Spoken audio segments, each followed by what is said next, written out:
네, 이번 순서는 전직 의원들의 시각으로 여의도 핵심 이슈를 풀어보는 여의도 정치 외전 시간입니다. 오늘도 품격 있고 깊이 있는 대담을 보여줄 두 분, 신경민 전 더불어민주당 의원, 김영우 전 국민의힘 의원 두 분 나오셨습니다. 안녕하십니까? 네, 안녕하세요. 반갑습니다. 어서 오십시오.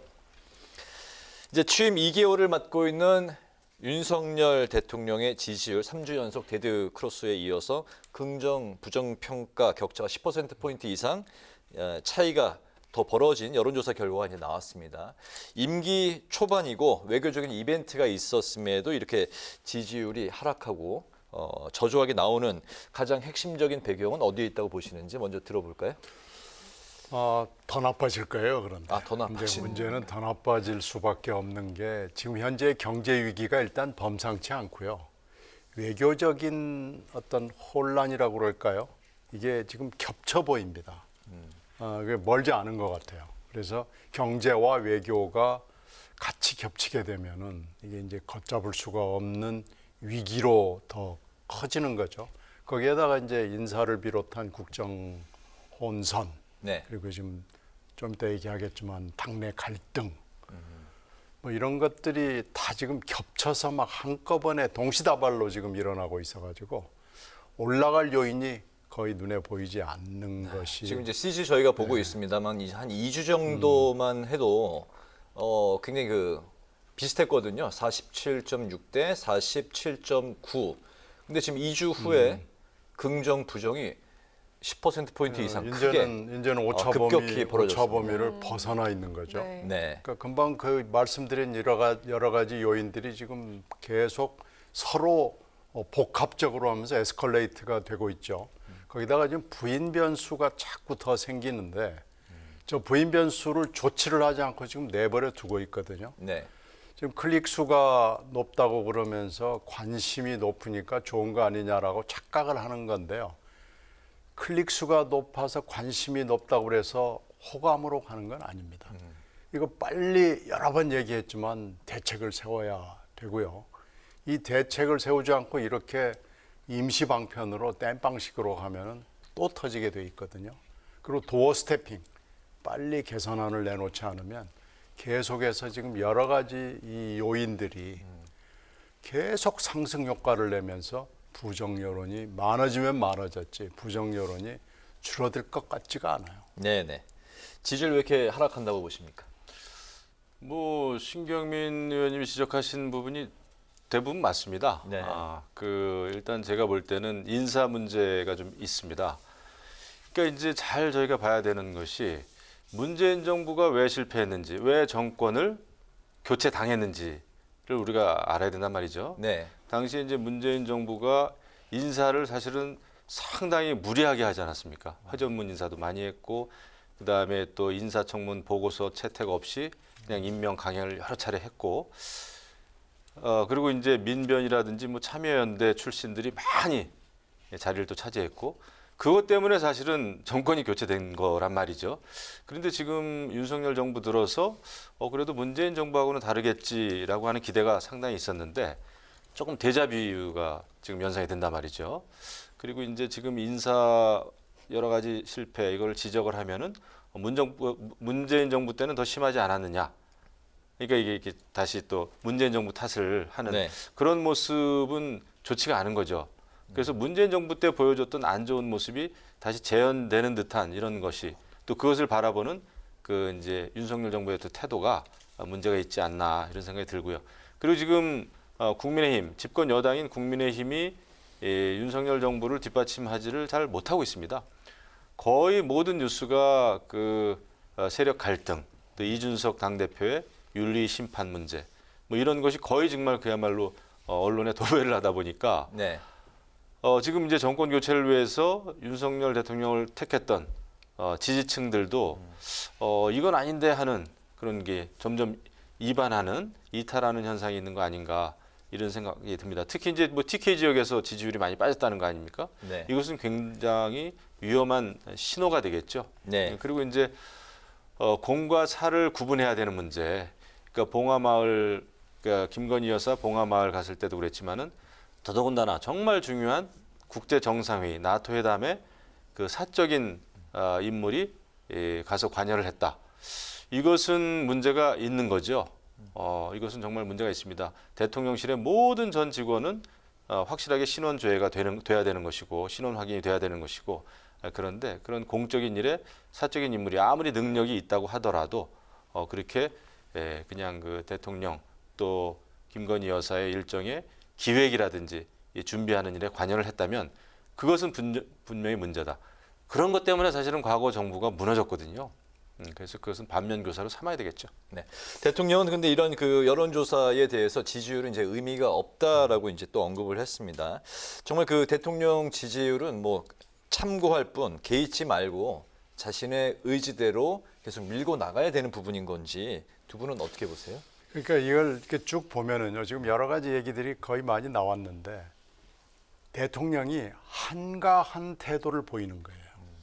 신중하지 못한 태도를 보이는 걸 넘어서 가지고 한가하고 뭔가 좀 대통령으로서의 신중한 모습, 치밀한 모습, 뭔가 지금 공과 사도 구분하는 모습, 이런 걸 지금 국민들이 당연히 기대하고 이렇게 나갈 걸 보이는데 네. 난 뭐 그러면서 매일 말은 쏟아내는데 그 말 속에서 진지하고 신중하고 치밀한 모습을 읽지 못하는 겁니다. 그런데 위기는 지금 여러 가지로 다가왔고 여러 신호를 보내고 있거든요.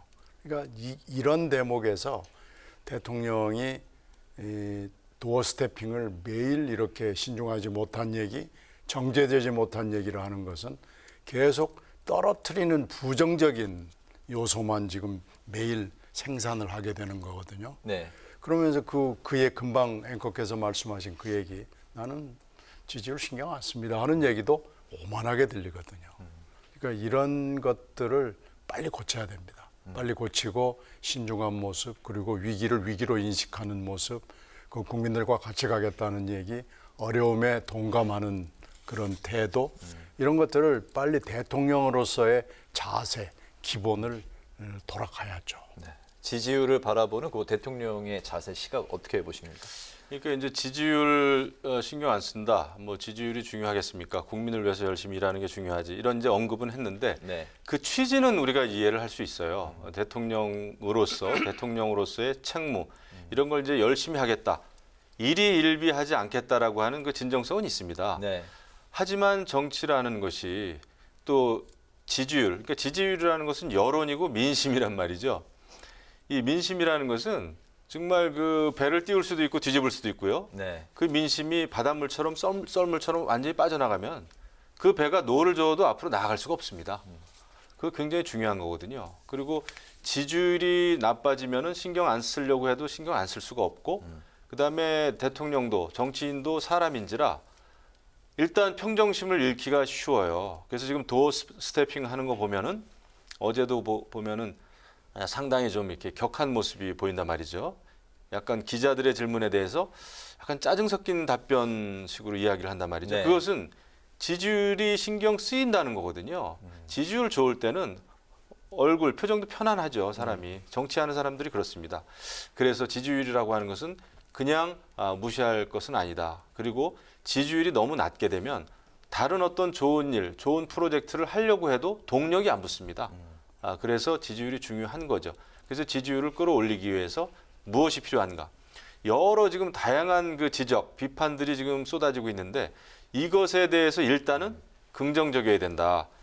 나는 잘못이 없는데 언론이 안 좋고 또 문재인 정부 때는 더 했고 지금보다 또 야당이 마음에 안 들고 이런 거 먼저 생각하면은 고칠 게 별로 없어요.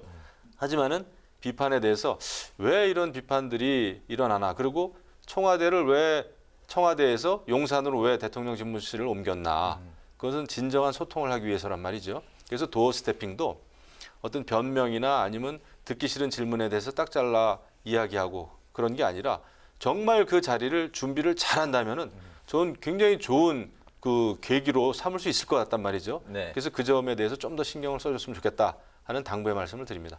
네, 정리를 좀 해보면요. 앞서 말씀하신 걸 좀 추려보겠습니다. 그 부정평가 핵심 이유 중 하나로 꼽히는 인사 문제에 대해서 윤 대통령이 전 정부보다 이게 낫지 않냐 이런 식으로 도어 스태핑해서 좀 이렇게 이야기를 하고 있는데 위기 때마다 전 정부의 화살을 돌리는 장면이 반복이 되면서 이렇게 부정적인 평가가 나오고 있고 그 여당 측에서 쓴소리가 나오고 있는 상황입니다. 아까 김영우 의원께서는 그 비교 합법에 대해서 또 이야기를 하셨는데 또 그 부실 인사 논란 그 자체에 대해서 좀 어떻게 평가를 하시는지 우리 신경민 의원께 좀 들어볼까요?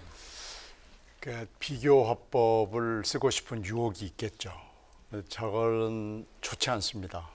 그리고 그렇게 되면 자꾸 현재 정권을 맡은 사람으로서의 책임감보다는 자꾸 쟤들은 저랬대요라고 이렇게 손가락질하는 좀 책임감이 없어 보이는 것도 있고요. 비교 화법의 대표적인 것은 사실은 김영삼 대통령 때인데요. 그때 성수대교 무너지고 삼풍 아파트, 삼풍 백화점이죠. 무너지고 이랬을 때 언론들이 물어봤을 때 YS의 아주 대표적인 멘트가 있습니다. 어떤 겁니까? 부실 국가를 내가 받았다. 그래서 이렇게 된 거다. 그러니까 내 책임이 아니고 부실한 전임 책임이다. 대통령들 때문에 이렇게 된 거다라고 그러면서 그 전임의 그 독재 정권자들에게 결국 같은 당이긴 하지만은 나는 그 사람들하고 다르다라는 얘기를 했거든요. 네. 근데 그 뒤에도 별로 좋아지지 않았습니다. 이런 비교 화법은 국민들이 맞아. 그 앞에 사람들보다 이 사람이 잘해. 이렇게 가지 않습니다. 좀 무책임한 거 아니야? 왜 대통령으로서의 자기 책임을 인정하지 않으려고 그러지? 그 결국은 자기 얼굴에 침 뱉기거든요. 그래서 이런 것은요. 절대로 하지 말아야 됩니다. 네. 네. 뭐 더 하실 말씀 있으실까요? 뭐 네. 맞는 말씀이에요. 저희가 네. 계속 지금 뭐 이야기하는 것이 이제 남 탓, 또 전 정부 탓, 전 정권 탓을 하면 한두 끝도 없는 것이죠. 그걸 우리가 문재인 정부 5년 내내 우리가 지켜보지 않았습니까? 그때 제일 야당이 비판했던 게 그거거든요. 모든 문제의 원인을 이명박근혜 정부 탓한다. 이거 아니었습니까? 그런데 이제 지금 윤석열 정부 들어서도 지금 이제 취임한 지 얼마 되진 않았지만 많은 문제들이 있죠. 앞으로도 또 있을 겁니다. 하지만 더욱더 이제 책임 있게 이제 자기 성찰을 먼저 하는 것이 중요하지 않겠나 이렇게 생각합니다. 네. 전 정권 의 비교 화법에 대해서는 그 여당의 권성동 원내 대표도 이제 사용을 했습니다. 비선 보좌 논란이 일자 문 전 대통령도 수시로 BTS를 동원했다 이렇게 이제 문 정권을 다시 한번 소환을 하면서 비교 화법을 사용을 했는데요.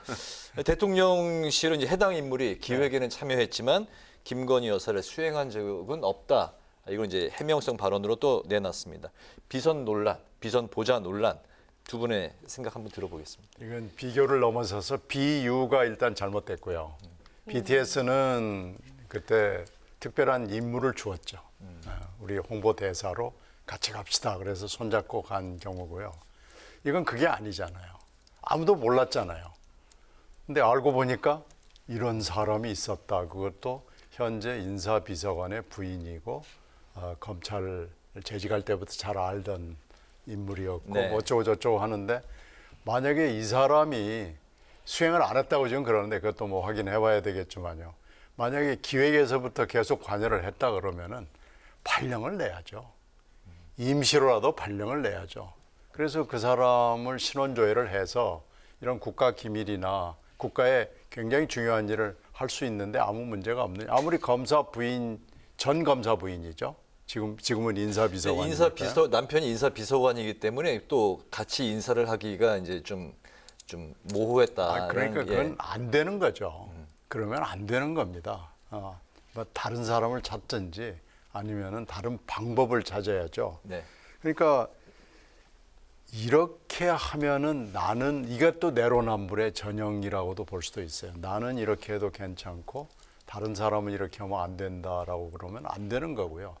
이건 변명도 잘못됐고요. 한 것도 원초적인 결정도 잘못됐고요. 매우 잘못된 일이었습니다.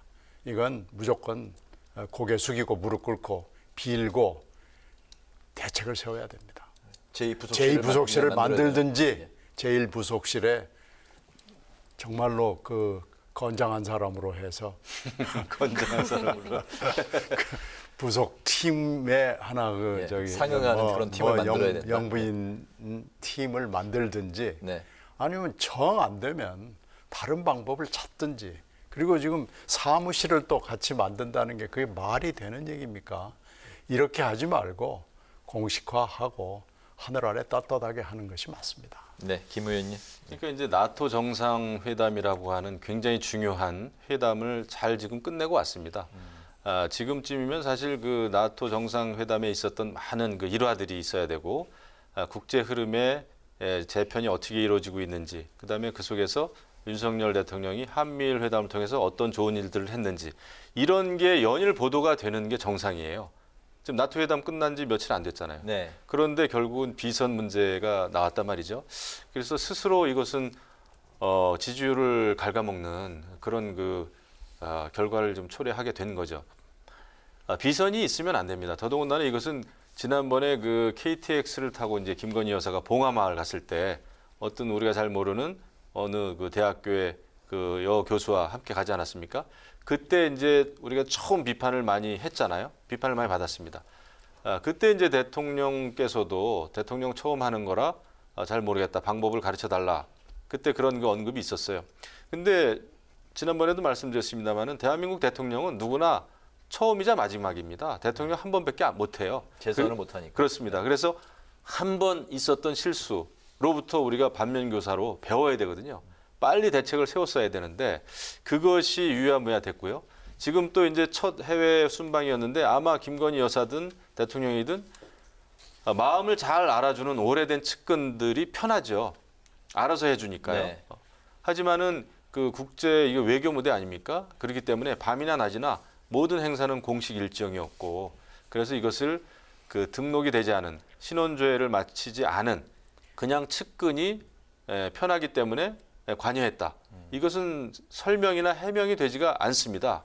그리고 대통령 부부의 모든 동선이라든지 하다못해 입는 것 먹는 것까지 사실은 굉장히 중요한 보안이고 기밀이고 그렇단 말이죠. 그래서 이것은 정말 대통령으로서는 굉장히 그 문제 심각성을 느껴야 된다. 더 늦기 전에 이게 두 번, 세 번 이어지면은 더 심각해지죠. 그래서 빨리 원칙을 세우고 지원할 수 있는 인력 체계를 갖춰야 된다.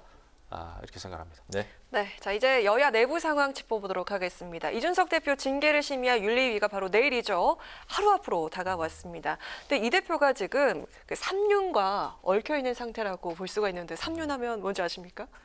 네, 윤핵관, 윤 대통령 그리고 윤리위입니다. 또 윤리위도 윤이에요. 네, 이렇게 삼윤과 얽혀 있는 상태인데 이 대표 정치적 운명과 삼윤을 어떻게 정의를 할 수 있을까요? 뭐 복잡한 그 긴장 관계죠. 그 여권 내부에서 지금 일어나고 있는 거지만 늘 여권은 그렇습니다. 대통령과 또 당과 뭐 당 지도부와 또 당 지도부 중에서도 주류 세력과 비주류 세력이 있고요. 그래서 늘 복잡한데 지금은 저는 굉장히 좋지 않은 신호죠. 당 대표가 당장 내일 그 윤리위 심판대 위에 서게 된 것은 이건 누가 봐도 큰 불행입니다. 네. 왜 사태를 여기까지 끌고 오게 됐나? 이것은 이준석 당대표도 본인이 자초한 측면도 있고요. 그다음에 저희 당에서도 미리 이런 사안에 대해서는 이게 윤리위로 가야 될 문제인지 아닌지를 굉장히 심사숙고를 했었어야 돼요. 덜커덕 윤리위가 이 일을 맡게 되는 것은 저는 굉장히 위험한 일이다 생각합니다. 하지만 이제는 루비콘강을 건넜습니다. 주사위를 던졌어요. 이제는 윤리위가 이 일을 무시할 수가 없잖아요. 당장 내일로 다가왔는데 네. 그렇다면 내일이라도 아직 경찰 조사가 안 나왔으니 이 문제는 윤리위가 판단하기가 어렵다. 뭐 기각한다. 내지는 아니면 경고를 한다. 아니면 탈당 권유를 한다. 저는 내일이든 아니면 당장 내일은 어렵더라도 빠른 시간 내에 결론을 내야지. 이것을 굉장히 이게 뜨거운 감자라고 해서 계속 차일피일 미루면 이 상황에서 국민의힘이 벗어날 수 없다고 봅니다. 원칙이고 뭐고 다 없어지고요. 이준석 당대표가 2030 특히 남성들로부터 지지를 받고 있지만 그것은 그거지만은 하지만 윤리위, 공당의 또 윤리위 조직 아닙니까? 그러면은 판단을 해야 될 때는 확실히 하는 게 맞다. 이렇게 생각합니다. 네. 결정을 하지 않는 결정을 할 수도 물론 있겠죠. 조금 미루는 방법으로 네. 소명까지만 듣고 결정을 하지 않는 결정을 한다고 해도 시끄러울 거고요. 만약에 결정을 하면 더 시끄러울 거고요.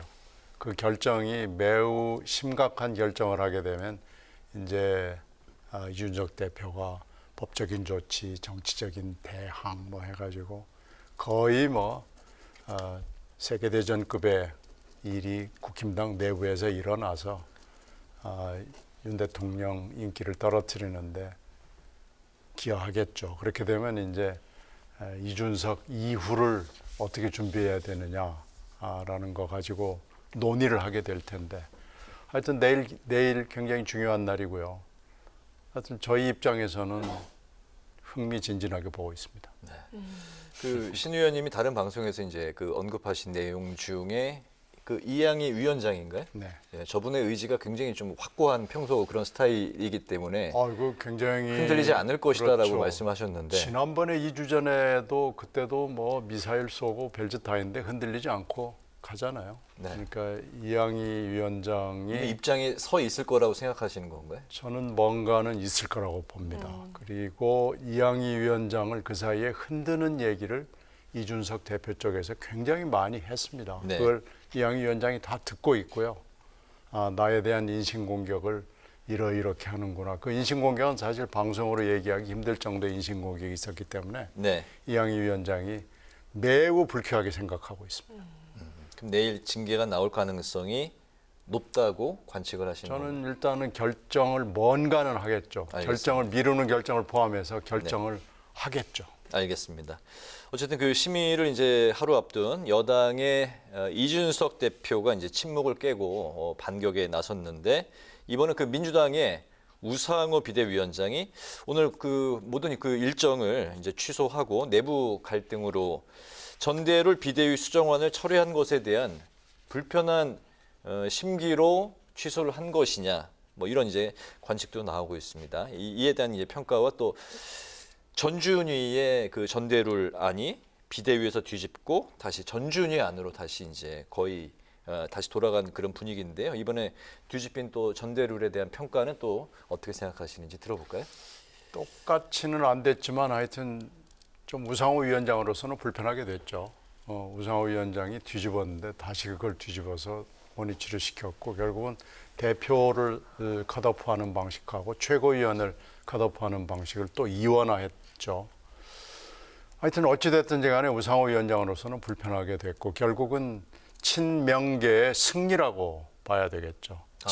친명 쪽은 지금 뭐 굉장히 기분이 좋아서 깽가리치고 뭐 하는 분위기 같은데 모르겠습니다. 하여튼 그게 친명 쪽 사람들이 약진하는데 도움이 얼마나 될지는 좀 네. 뚜껑을 열어봐야 되고요. 이제 컷오프가 곧 있으니까요. 컷오프를 봐야 되는데 그 친명 쪽 사람들이 이런 룰을 가지고는 이재명도 컷오프 될 수 있다고 얘기한 것은 그건 완전히 엄살이고요. 문제는 이제 최고위원급 중에 얼마나 많은 사람이 컷오프를 통과해서 친명 쪽 사람들이 네. 컷오프를 통과해서 실제로 5명을 뽑게 되는데 몇 석을 차지하게 되느냐라는 것이 이제 관전 포인트죠. 네. 그런데 유리하다고 보는 것 같습니다. 네. 민주당 당내 상황도 굉장히 복잡하죠. 뭐 저희가 볼 땐 또 볼만합니다. 지금 이제 그 안규백 의원 같은 경우에 굉장히 참 점잖은 분이고, 네. 제가 이제 그 3번 같이 국회의원 하면서 당은 달랐지만은, 근데 이번에 승부수를 던지더군요. 전당대 준비위원장 자리에서 딱 물러나겠다 하면서 결국은 전당준비위원회가 마련한 안 쪽으로 다시 이게 이제 번복이 되지 않았습니까? 네. 그리고 지금 이제 정청래 의원 같은 경우에는 당 대표로 나올 듯하다가 최고위 쪽으로 지금 돌리는 것 같아요. 이재명 의원이 이제 당 대표로 나오면 이제 본인은 최고위원 쪽으로 이제 가겠다는 그런 복선인 것 같습니다.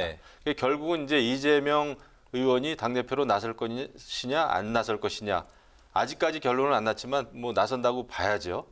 그리고 이제 결국은 민주당은 이재명 대 반 이재명이라고 하는 그런 큰 기본적인 구도 속에서 쭉 진행이 되면서 다른 한편 박지현 전 비대위원장이 이제 출마 자격이 없잖아요. 이게 무산이 됐는데 본인은 네. 끝까지 정치하겠다 하면서 계속해서 오히려 이재명 의원 쪽도 괴롭히고 당 지도부를 계속 괴롭힐 것 같습니다. 그래서 민주당의 그 당내 내홍도 좀 볼만하다. 그런 생각이 좀 듭니다. 알겠습니다. 오늘 여의도 정치 외전 이제 마칠 시간이 됐는데 오늘은 취임 2달 만에 지지율 고전에 봉착한 윤석열 정부 그리고 전대루를 최종 결정한 민주당 분위기를 중심으로 살펴봤습니다. 지금까지 신경민 전 더불어민주당 의원, 김영훈 전 국민의힘 의원 두 분과 함께했습니다. 오늘도 말씀 잘 들었습니다. 네, 고맙습니다. 고맙습니다. 감사합니다.